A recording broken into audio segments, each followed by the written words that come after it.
Hola, ¿qué tal? Aquí su amigo Antonio López García dándoles la bienvenida a su canal de Mente Independiente, un espacio dedicado a promover libros, escritores y editoriales del ámbito independiente aquí en México. Y la reseña del día de hoy aborda un tema que, aunque les cueste trabajo creerme, es bastante desconocido para mí.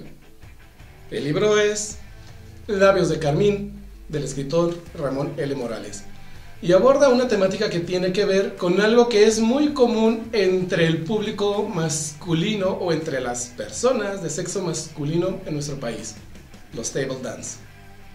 Y cuando me di cuenta, o cuando yo escuchaba a este escritor hablar de este libro, no sé, me generaba cierta curiosidad entrarle a esta lectura, porque yo nunca he sido muy amante de visitar esos lugares. De hecho, en toda mi vida, en mis 40 años de existencia, solamente una vez fui a un table dance, y no fui porque yo quisiera. Básicamente mis amigos de esa época me arrastraron a ir. Y fue una experiencia pues... porque considero que esos lugares no... Bueno, para mí no tiene sentido trabajar durante una semana, 15 días, recibir tu paga, y lo primero que haces, ir a un burdel para ver a una chica desnuda, bailar, y si te ajusta lo que traes, que te haga un privado. Y ya en el privado, pues, a ver qué más se da. No entiendo esa idiosincrasia. Yo considero que cualquier persona podría encontrar ese mismo no sé, esa misma diversión o esos mismos favores con personas de confianza. No se exponen a contraer enfermedades o cosas por el estilo, pero bueno, esa es mi visión. Y este libro, pues, digamos que me abrió un poquito los ojos acerca de el por qué son lugares tan, digamos, concurridos o solicitados por cierto sector masculino. Entonces, pues vamos entrándole a la reseña para que conozcan de qué va este libro y qué fue lo que yo aprendí acerca de los table dance. Iniciemos ya. Pero antes de iniciar con la reseña, vamos hablando un poco acerca de este autor. Ramón L. Morales es originario de la ciudad de Guadalajara y se desempeña básicamente en la edición y publicación de libros de escritores independientes. Él fundó su propia editorial que lleva el nombre de Viento Azul y a la fecha ha publicado varios títulos y varias series. Por ejemplo, Bastian, Siempre Seremos Amigos, que es una serie de libros orientado a público juvenil. Tiene Labios de Carmín, que tiene una segunda parte que es Sombras de Carmín, que más adelante en el canal también voy a hacer reseña. Tiene un librito corto llamado Un blues que arde a medianoche en la ciudad. Y recientemente sacó un último libro titulado Un trago antes del fin del mundo. Entonces es una persona que se dedica de lleno a las letras, tiene un estilo muy bohemio, casi poético al momento de escribir, y está en ferias de libros, en la FIL se lo van a encontrar año con año, y está construyendo, digamos, una comunidad en torno a lo que él escribe. Ya está, digamos, que ligeramente consolidado en el mundo editorial. Pueden encontrar sus libros en librerías como Gonville, tiene los libros a disposición en formato digital o en plataformas digitales, mejor dicho, que por cierto les voy a dejar aquí abajo el enlace de donde pueden comprar sus libros en línea. Y sin más preámbulo, vamos entrándole a la reseña de este libro. ¿De qué trata Labios de Carmín? Pues fíjense que es algo muy curioso, porque a pesar de que todas las historias que vienen en el libro giran en torno a un table dance, que por cierto no tiene nombre, nunca menciona el nombre de este lugar, de este tugurio, por llamarle de alguna forma, no es la vida dentro de table dance lo que marca el desarrollo de esta historia. Y también está algo complicado llamarle historia. Ahorita les digo la razón por la cual siento esta, no sé, me siento raro al momento de intentar catalogar este libro porque no es novela, pero bueno, un poquito más adelante. Aquí el table dance es tomado como simplemente un pretexto. Sí, la historia inicia dentro del table dance, conocemos a las personas que trabajan ahí, a las bailarinas, conocemos algunas características de las personas que son los clientes del establecimiento. O sea, nos da a conocer lo que es el microcosmos dentro del establecimiento y algunas características de las personas que se encuentran ahí, que su vida gira en torno a este lugar. Pero después de los primeros capítulos, la historia se va por otro lado. Sabemos que son personas que trabajan en el table dance, pero, o sea, ya queda el tema del lugar, digamos, en segundo plano. Comenzamos a profundizar un poco más en lo que son las vidas de estos individuos, de las mujeres que son las bailarinas, de los clientes del lugar. Especialmente, el foco se pone en un personaje, que no sabría llamarlo también si es un personaje principal, porque pues no es una historia lineal lo que nos presenta aquí. Y este personaje es el sacaborrachos, al que todos conocen como Yago. Y cuando comenzamos a profundizar en la vida de este personaje, te das cuenta de que tanto él como las personas que están a su alrededor, incluso las bailarinas del lugar, son personas rotas. No sé si me doy a entender. Todos, absolutamente todos, tienen algún trauma, alguna situación, no sé, alguna característica que hace que todo el tiempo estén sufriendo por una u otra cosa.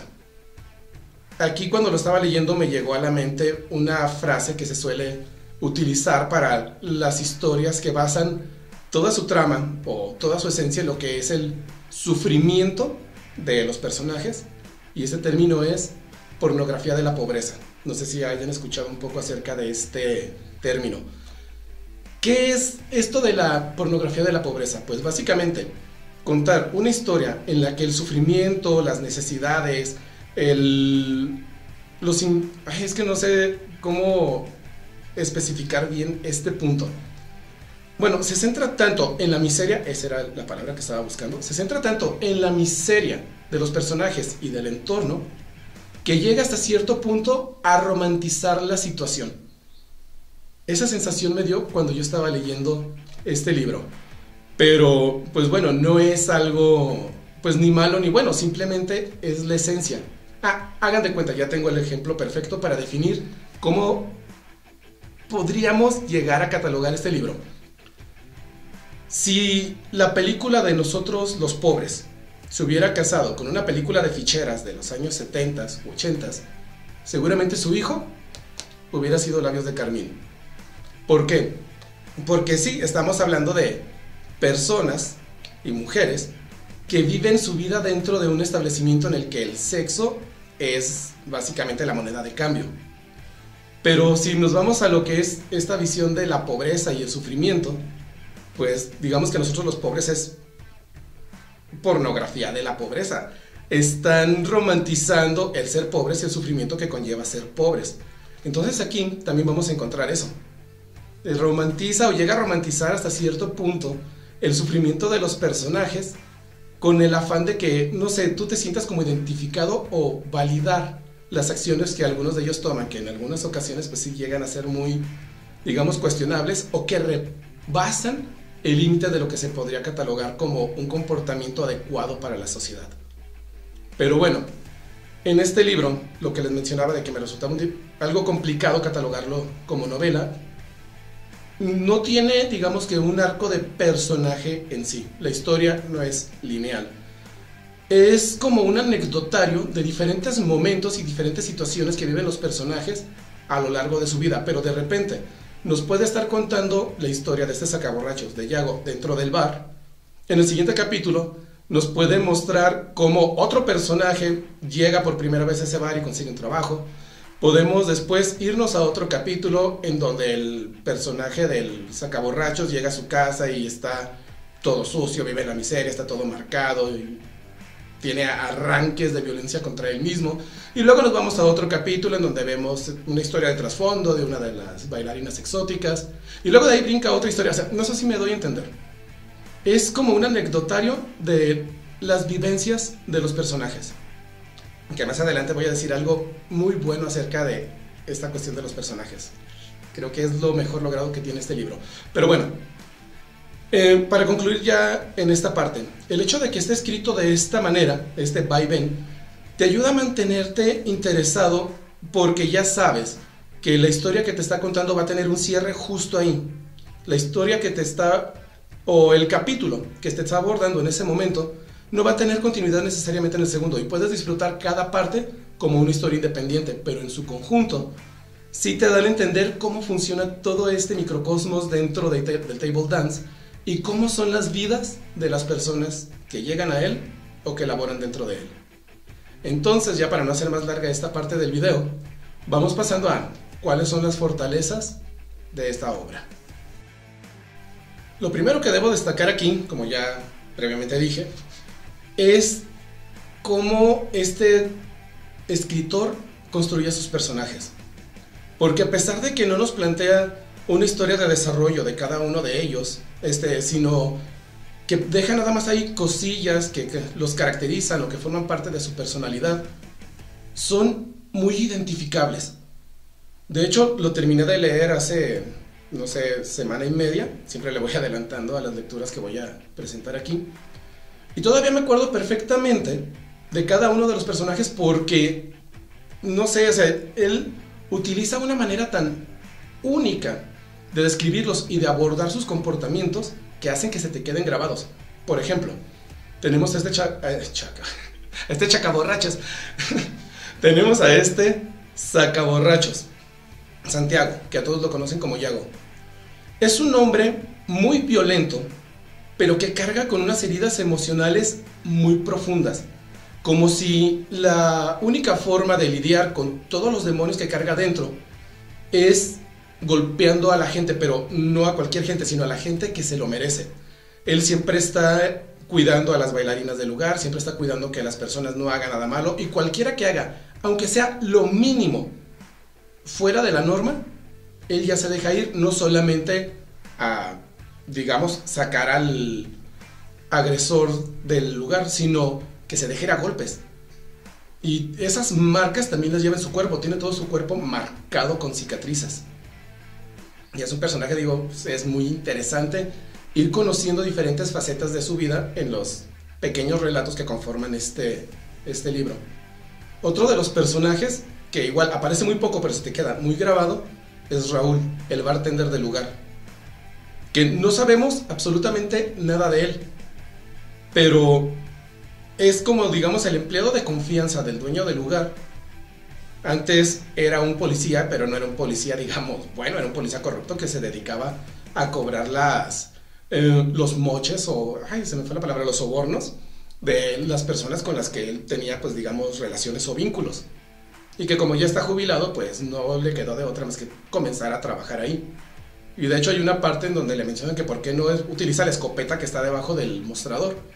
Y él dice, no, pues esa escopeta tiene más años que yo aquí y sabrá Dios si sirva. Y de aquí, otro personaje que casi no aparece, pero que tiene una presencia muy grande, es el dueño del lugar. Este personaje es iracundo, es molesto, pero no tiene autoridad real dentro del bar. Cada quien hace lo que quiere. Los empleados le roban tragos, los empleados destruyen cosas y él se queda como si nada, no le da mantenimiento, en fin. Tenemos otro personaje que es el DJ, que le dicen Tona, que también tiene una historia ahí de trasfondo de que no sabes cómo llegó a ese lugar.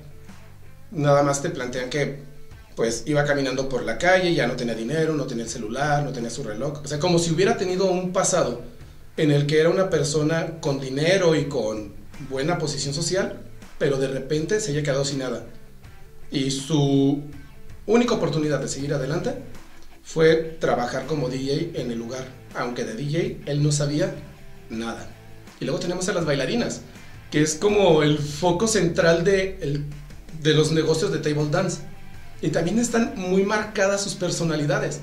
A pesar de que también casi no aparecen en la trama, a pesar de que es un libro en el que se plantea que todo gira en torno al table dance, pues las bailarinas casi no aparecen, pero cuando aparecen dejan una marca que difícilmente se les va a olvidar. Son 4 las que nos mencionan aquí. Una de ellas se llama Claudia, que digamos que es muy coqueta con los clientes, pero no da su brazo a torcer. Ella los manipula y quiere hacer las cosas a su manera. Luego tenemos a otra que se llama Susana, le dicen Susi, que es muy irreverente, es muy aventada, es muy alocada, le vale lo que pase. Pero pues ahí está. Luego tenemos a otra que se llama Liliana, que digamos que es como la chica dark del lugar. Siempre está apartada, no habla con nadie, no interactúa con los clientes, está sentada en una esquina. Lo único que hace es cuando le toca bailar, se levanta, se mete, se cambia, sale y empieza a bailar. Y tiene una escena muy buena en uno de los capítulos, esta bailarina. Y por último tenemos a Alondra, otra bailarina exótica, que digamos que es como la más equilibrada de todas emocionalmente, pero también ella hay un punto en el que dice, yo tengo la oportunidad de irme a cualquier otro lugar y ganar más dinero, pero por algo estoy aquí, este lugar tiene algo que hace que no lo quiera dejar. Y ahí la fortaleza más grande en este libro. El burdel o el table dance no es solamente el lugar en donde suceden las cosas, sino que termina convirtiéndose en otro personaje más. Tiene sus propias características, también está marcado por la vida. El ambiente que se respira dentro de él le da una personalidad muy presente. Entonces, cuando tú lo estás leyendo, o cuando estás leyendo los relatos que vienen aquí, cuando aborda el tema del table dance y cómo lo describe, no estás leyendo las características de un lugar, se llega a sentir como si ese sitio fuera un personaje más en la trama. Y tiene su historia de trasfondo, y tiene su arco como todos los personajes que aparecen aquí. Entonces aquí sí, no tengo nada para decir. En este libro vamos a encontrar personajes que si bien no tienen un arco muy grande o no están muy desarrollados o no llegamos a conocer cuáles son sus motivaciones, al menos lo poco que sabemos de ellos nos va a ayudar para engancharnos en la historia y difícilmente se nos va a olvidar quiénes son cada uno de ellos. Lo segundo que debo de mencionar en este apartado es el estilo con el que este autor redacta. Es una experiencia muy única leer Labios de Carmín, porque el escritor maneja un lenguaje muy bohemio, muy poético. Y miren, si no han visto otros videos o si no saben mucho acerca de mis gustos en lectura, pues yo tengo una cuestión muy personal con la poesía. No la entiendo, me cuesta mucho trabajo leerla, me gusta mucho trabajo interpretar algunas de las cosas que quieren dar a decir con la poesía, porque es mucho de figuras retóricas, mucho de metáfora. Si no entiendes los simbolismos que se suelen utilizar en este tipo de arte, pues te vas a perder. Pues bueno, me cuesta mucho trabajo, no entiendo la poesía, y menos cuando se trata de poesía en prosa. Me cuesta mucho trabajo, siento que hay una línea muy delgada entre escribir bonito y la poesía en prosa, pero bueno, es una cuestión personal. Pero a pesar de eso, este escritor utiliza una redacción muy poética, pero no la sientes pesada, no la sientes molesta, porque cada vez que él comienza a hablar de manera poética, o cada vez que emplea lenguaje sugerente o figuras retóricas, simbolismos o metáforas, lo hace de una manera tan natural que dentro del contexto de la historia tú sabes perfectamente lo que te quiere decir. Y no te tienes que detener a volver a leer o a releer uno o dos párrafos porque, o sea, te pierde en el instante en el que se congeló su narración para comenzar a describir de manera poética lo que está sucediendo. No sucede nada de eso. Entonces, este libro, cuando ustedes lo lean, no solamente van a disfrutar de unas historias muy interesantes que giran en torno a lo que le sucede a estos personajes, sino que van a disfrutar de la lectura por la manera en que el autor expresa lo que está sucediendo. Como les digo, para alguien que no lee poesía, esto no le generó ningún inconveniente. Si tú estás acostumbrado a leer poesía, créeme que lo vas a disfrutar demasiado. Pero obvio, aquí, como es poesía, en algunos lugares se siente como que recurre mucho a ciertas, referencias o a ciertas palabras. Se le nota que tiene un vicio muy marcado en el uso de ciertas, digamos, entonaciones o del uso de ciertas metáforas, pero igual, o sea, estamos hablando de que no es un poema nada más, sino toda una obra completa, varios capítulos, estructurados a manera de prosa poética. Entonces, eso no te arruina la experiencia. Y además, todos los escritores tienen sus vicios al momento de escribir. Yo los tengo.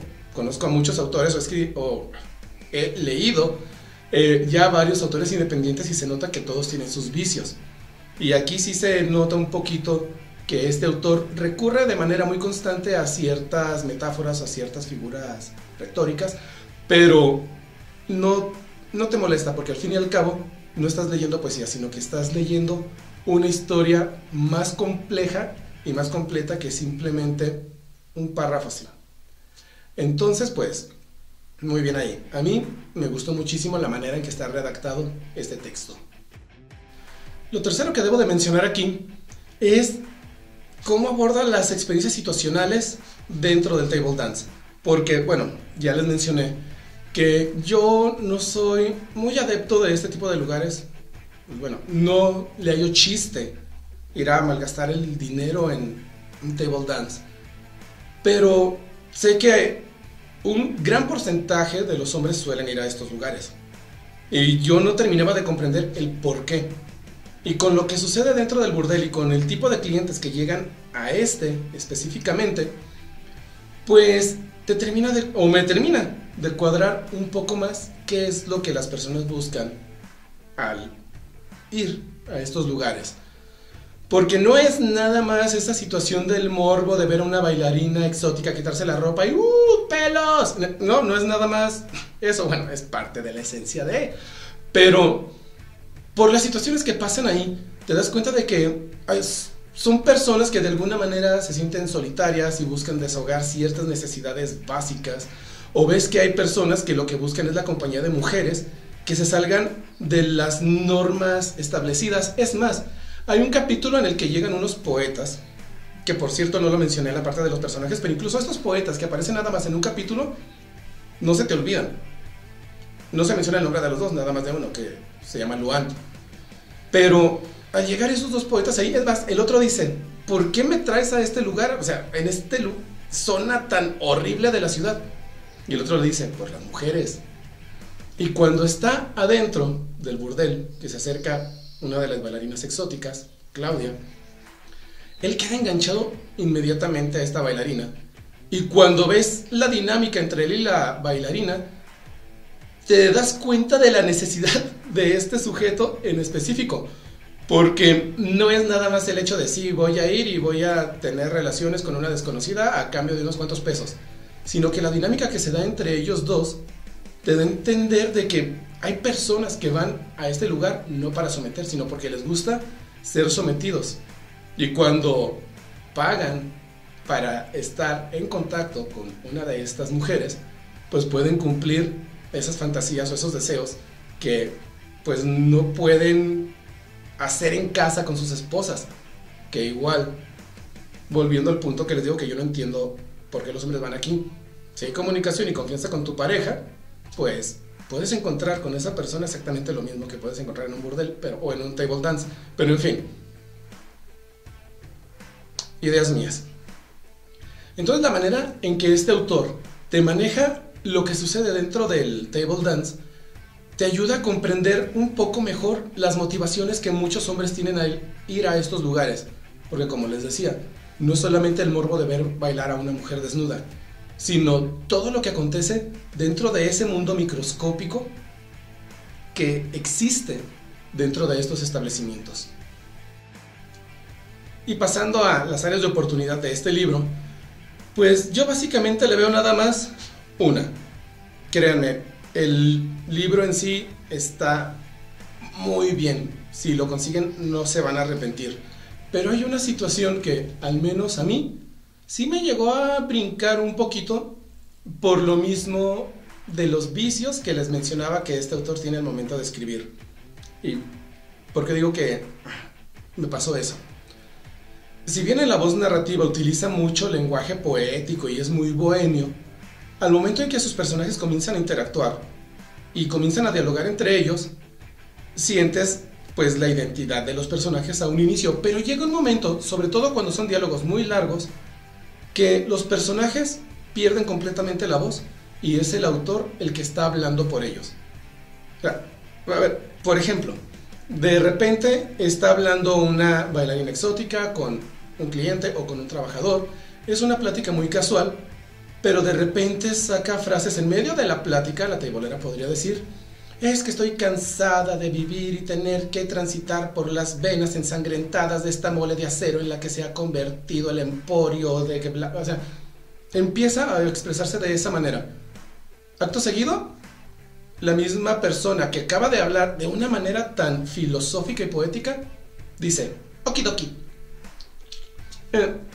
No sé, siento que ahí en los diálogos el escritor podría haberle dejado un poquito más de libertad a los personajes para que fueran ellos mismos y no se sintiera como que interrumpe el diálogo del personaje para ponerle de su propia cosecha. Y no pasa una ni dos veces, pasa que en todos los capítulos y casi en todas las interacciones.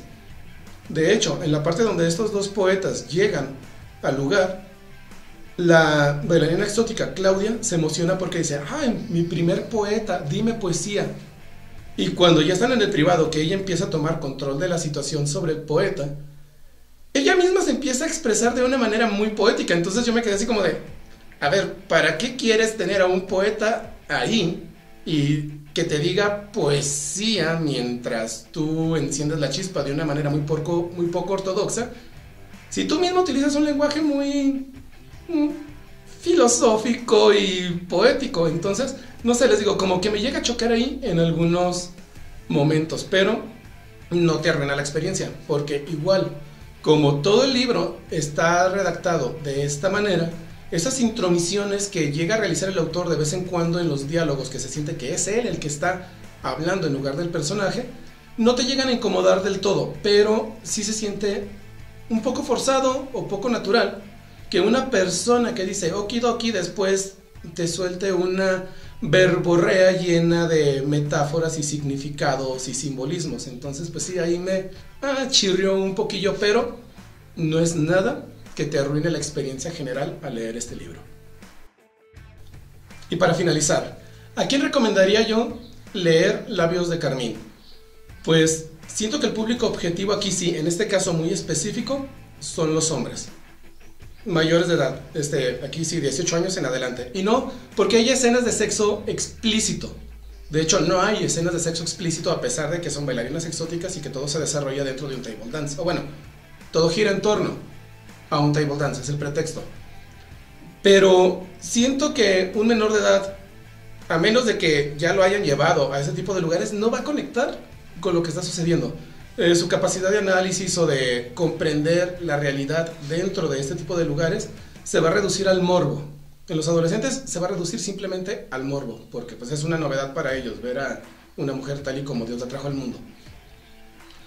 Entonces, sí, o sea, ya de 18 años en adelante que empiezan a verse las cosas de una manera un poquito más complejas, o que comienzas a entender la complejidad de la vida y de por qué algunas mujeres terminan trabajando en ese tipo de lugares, siento que vas a enganchar un poquito más con lo que sucede aquí, o con lo que sucede en los relatos.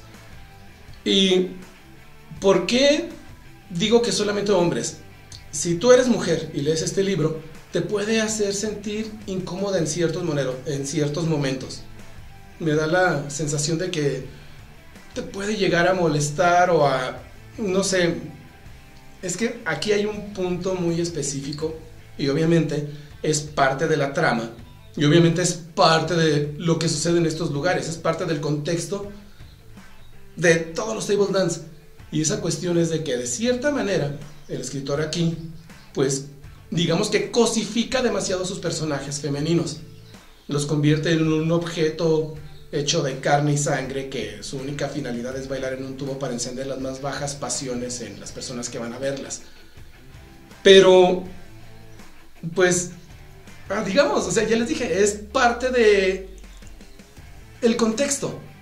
Entonces, si tú eres una mujer que defiende mucho la imagen pública de las mujeres y cómo son vistas y, bueno, creo que no le voy a dar más vueltas a esto, creo que ya me doy a entender. las mujeres se podrían llegar a sentir un poco incómodas por la manera en que estos personajes femeninos son, en ocasiones, abordados como un simple pedazo de carne. Pero que dentro del contexto de la historia, pues, así debe de ser, así funciona ese mundo. Pero igual, si eres una mujer de mente abierta y que le gusta leer poesía o historias poco convencionales, entra de Labios de Carmín sin ningún tipo de tapujo. Te garantizo que te va a gustar. Y pues sigan a Ramón L. Morales en sus redes sociales. Como les dije, aquí abajo voy a dejar los vínculos a las tiendas en línea donde pueden comprar sus libros.